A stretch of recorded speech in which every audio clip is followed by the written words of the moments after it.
Greetings to each one of you. I am Christopher Chandran, heading the Department of Political Science in Madras Christian College, Chennai.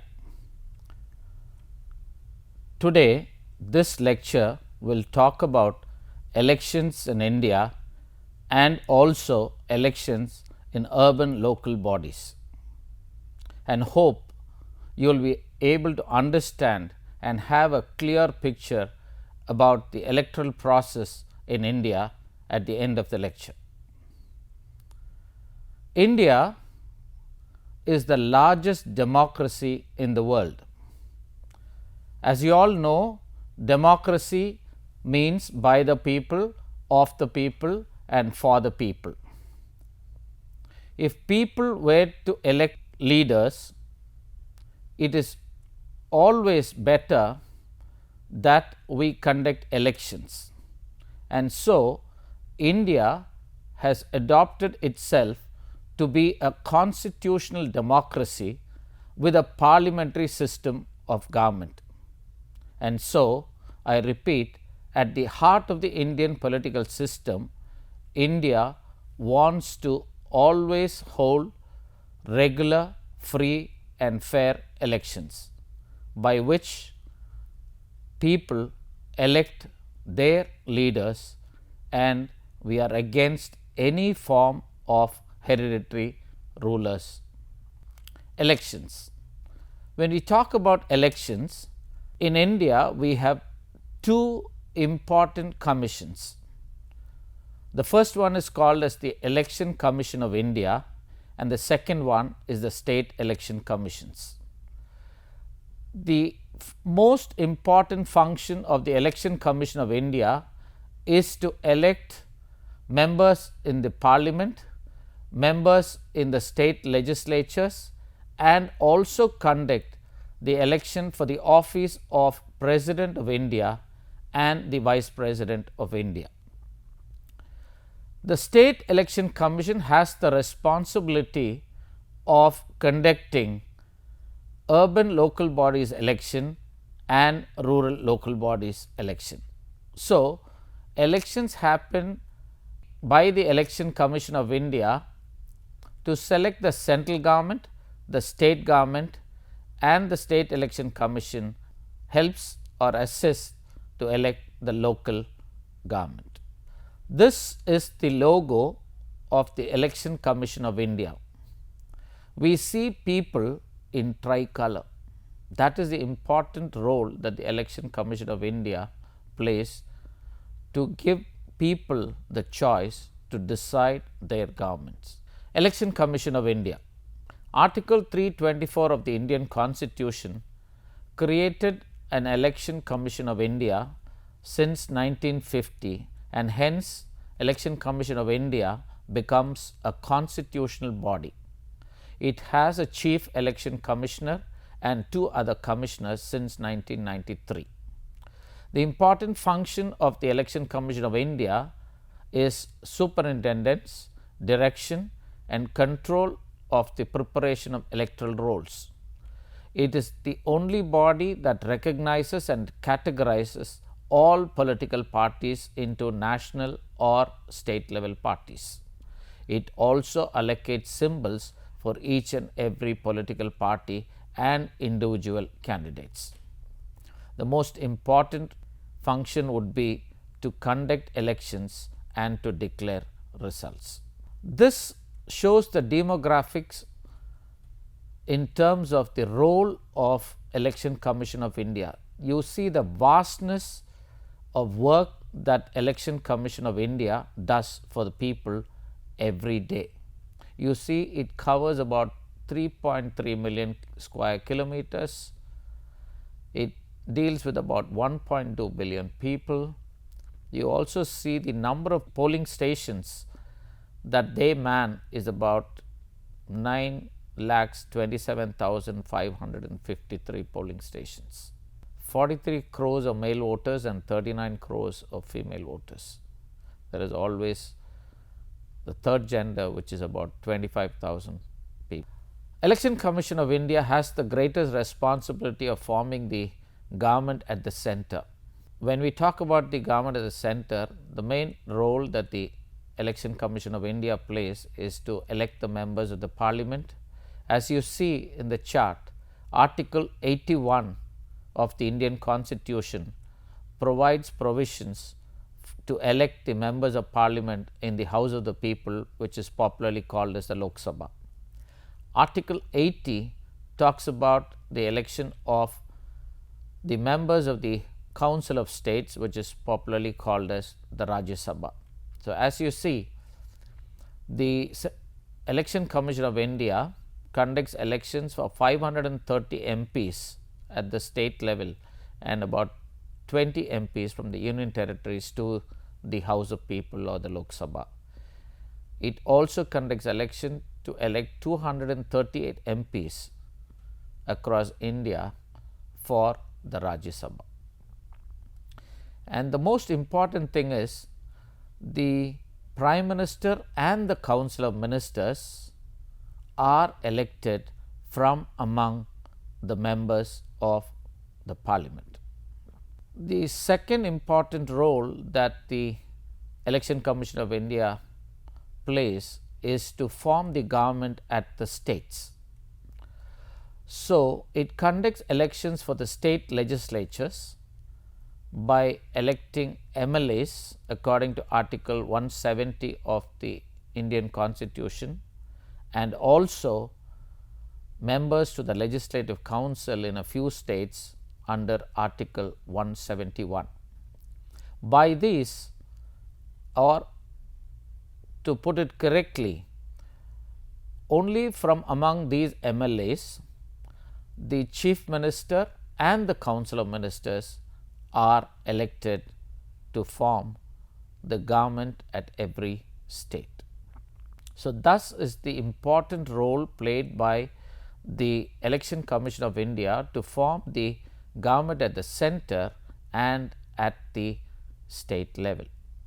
The third important function of the Election Commission of India is to elect the executive of the nation, the first man of the nation, the President of India, and also the Vice President of India. It elects the President and the Vice President of India through an electoral college under Article 54, 55 and 66 of the Indian Constitution. The method adopted is proportional representation by a single transferable vote through a system of secret ballot. We now move to the State Election Commission. State Election Commission became a constitutional authority or established as an autonomous independent body which was created under Article 243K and Article 243ZA based on the 73rd and the 74th Amendment Acts in the year 1992. Every state election commission has a state election commissioner appointed by the governor of that particular state, and all elections to the panchayats and the urban local bodies, collectively called as the local government, are conducted only by the State Election Commission. So, we move on to the local governments. As an introduction at this outset, I would like to say that local government represents the grassroots democracy. It is a state subject figuring as an item 5 in list 2 of the 7th schedule. There are two levels of local governments. One is called as the urban local bodies and the second one is called as the rural local bodies. This is the dream of Gandhi, making democracy come to the grassroots level. So, now you see the different local bodies or the formation of local governments. There is a direct election conducted by the State Election Commission to the rural local bodies and the urban local bodies. But for today's lecture, elections to the urban local bodies will be covered. The urban local bodies comprise of the corporation, the municipality and the town panchayats, in which councillors are elected. There is always the indirect elections at the urban local bodies, which happen for the corporation, where a mayor and a deputy mayor is elected indirectly. In the municipality level, a chairman and a vice chairman is elected indirectly, and at the third tier of the local government, town panchayat, statute chairman and the vice chairman are elected. This is just to show you the voting booth when an election happens, whether it is the formation of a government at the center, at the state or at the local level.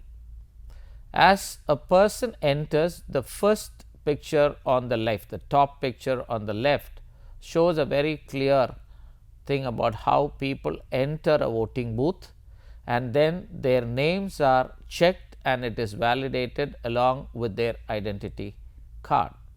And they move on to the next person, where there in the index finger an indelible mark of ink is kept so that they do not repeat voting.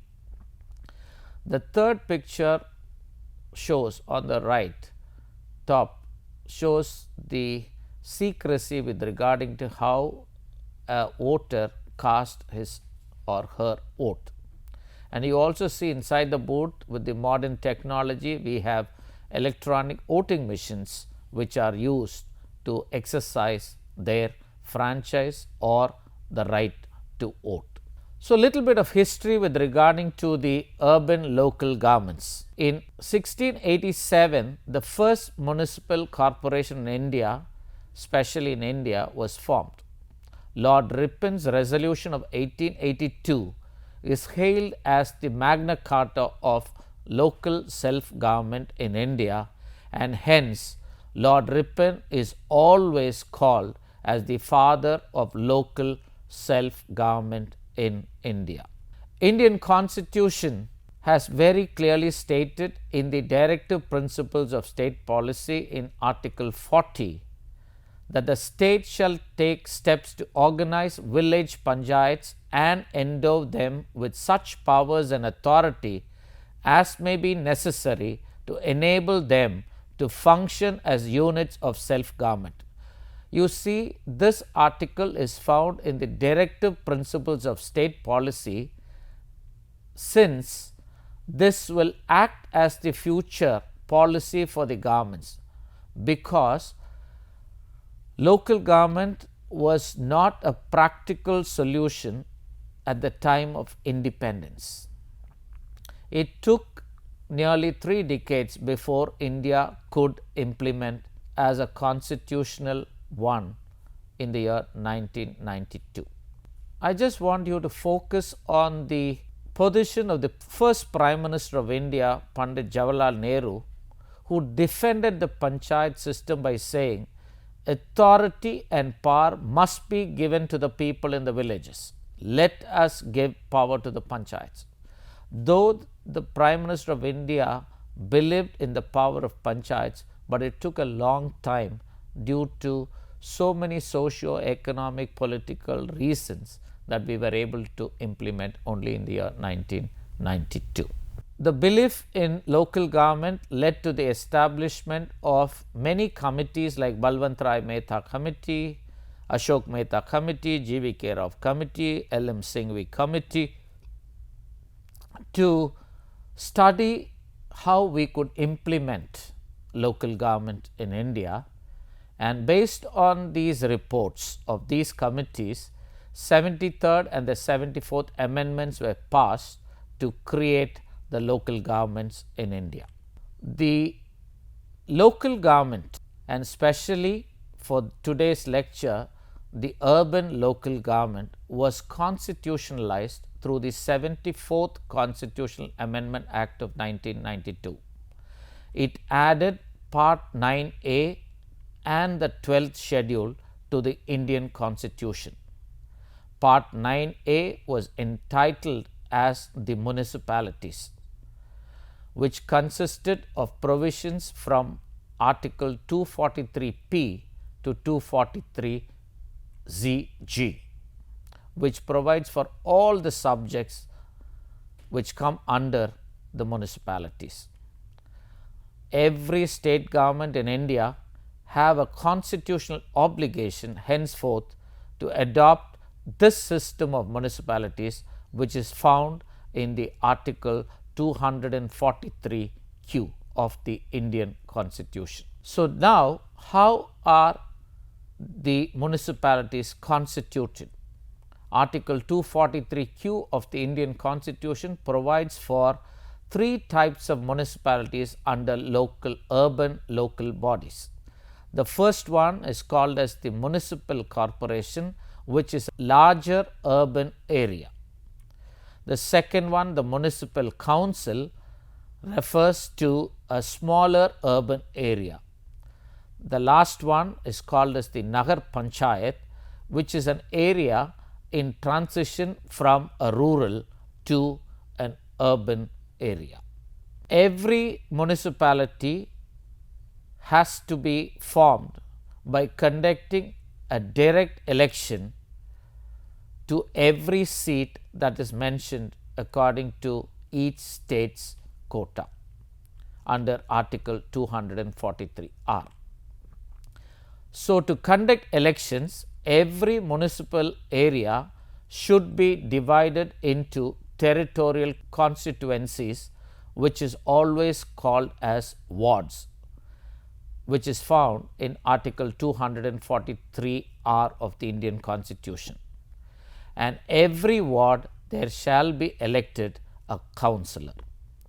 The state legislature provides the manner of election of the chairperson of each municipality. For the first time in India, we see reservations in elections.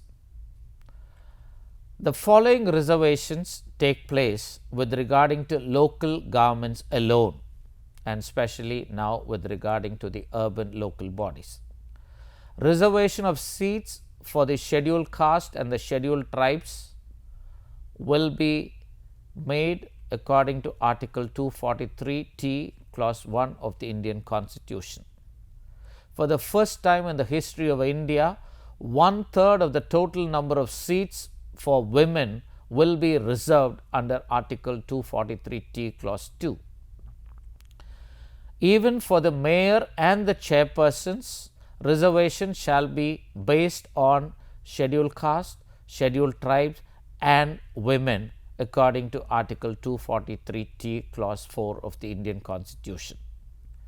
And Article 243T clause 6 of the Indian Constitution reserves chairperson seats in favor of backward class communities. Certain prerequisites to form urban local bodies which have been prescribed by the State Election Commission.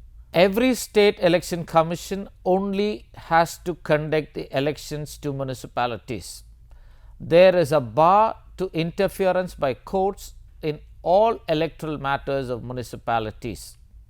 Delimitation of constituencies or allotment of seats to such constituencies cannot be questioned in any court of law.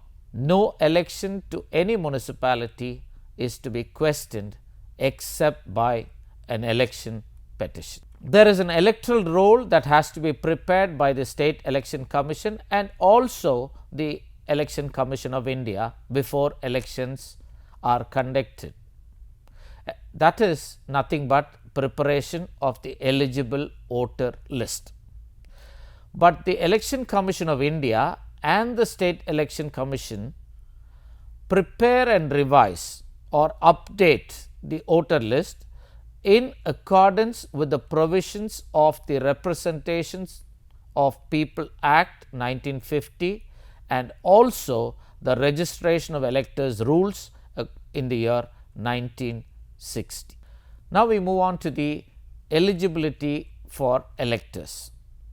Article 326 of the Indian Constitution provides that every citizen of India who is above the age of 18 years are eligible to vote or exercise their franchise in all the elections.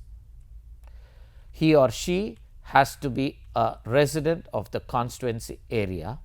He or she should not have been declared as of unsound mind by any competent court.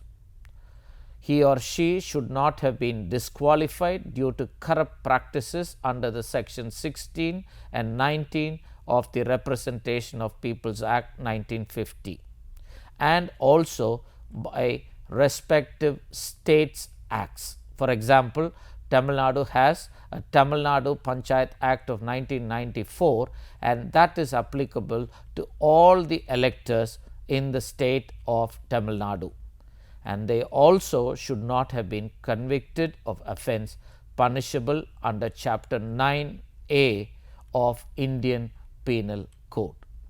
State Election Commission also prescribes a code of conduct for all the political parties, candidates and all the missionaries.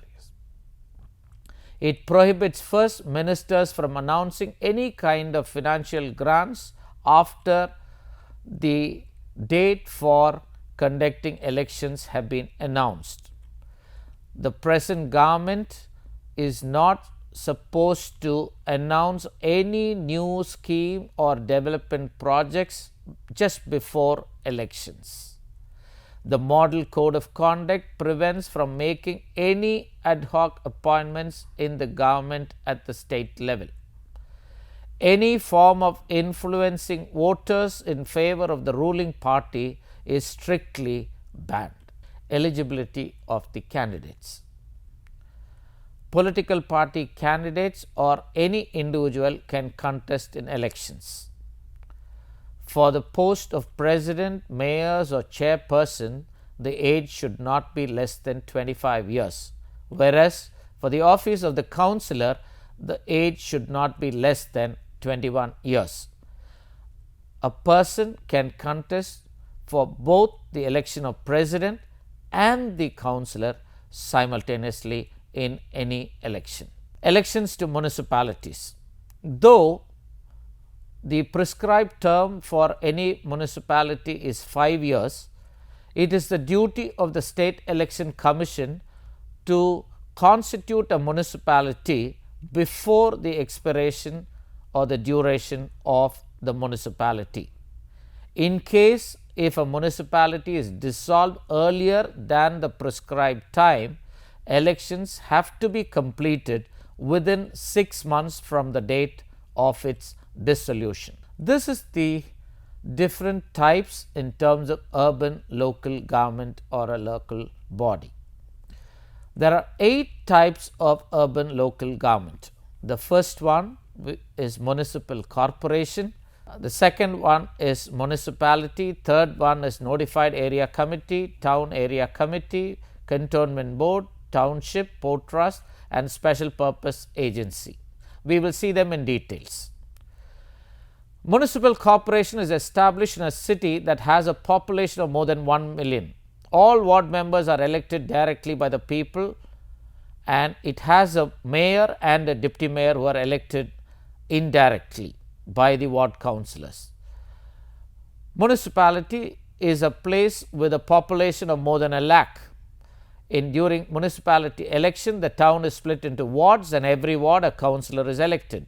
Post election, the president is elected indirectly by the members. Elections to the Nagar Panchayat, which is otherwise known as the notified area committee or council, has more than 11,000 members and less than 25,000 members. With regarding to town area committee, which is small towns, they are either elected directly or sometimes nominated and partly elected as specified by the state government. Elections to the cantonment board. Cantonment board is set up for a civilian population living in a cantonment area. 8 elected members other than the military officers, health officers are elected. They are partly nominated and partly elected, but the commanding officer of the cantonment station becomes the ex officio chairman of the cantonment board. Township is another form of urban government. It is established by a public sector enterprise to ensure civic administration of their workers in that particular region. The township has no elected members. Elections to the Port Trust, as the name indicates, is established in port areas such as Mumbai, Chennai, Calcutta and etc. It consists of both elected and nominated members, which is done by the State Election Commission. The last one is the Special Purpose Agency. This is, as the name suggests, it's an agency which has specific functions belonging to a municipal corporation or a municipality. They function mostly as an autonomous body. Just questions to recollect. What is the difference between a ward committee and a ward councillors? Committee is a body elected by councillors, while the councillors are elected by general voters of the ward. Second question, which amendments created the local government? 73rd and the 74th amendment in 1992 created local governments. Conclusion, just to make you understand the vastness of the local government, there are around 3,700 urban local bodies with about 100 corporations, 1,500 municipal councils and 2,100 Nagar Panchayats, besides 56 cantonment boards in India. Full-fledged elections happen only in corporations, municipalities and Nagar Panchayats. There are certain challenges with regarding to local governments. There is an increased violation, increased violence and electoral malpractices under the influence of money, which have resulted in political criminalization, which the Election Commission of India is still unable to arrest. Election Commission is also not adequately equipped to regulate the political parties. Allegations of electronic voting machines, malfunctioning, hacking, not registering of voters corrodes the trust of general masses with regarding to Election Commission of India and the State Election Commission.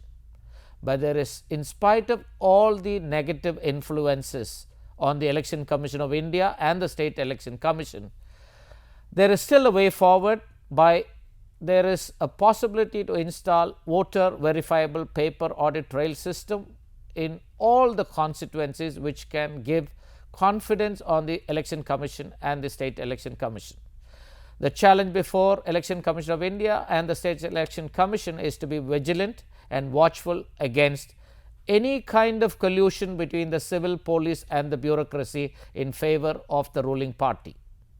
And I would like to conclude by saying a quote from Jawaharlal Nehru. While inaugurating the first local self-government ministers conference in 1948, he said, "Local self-government is and must be the basis of any true system of democracy.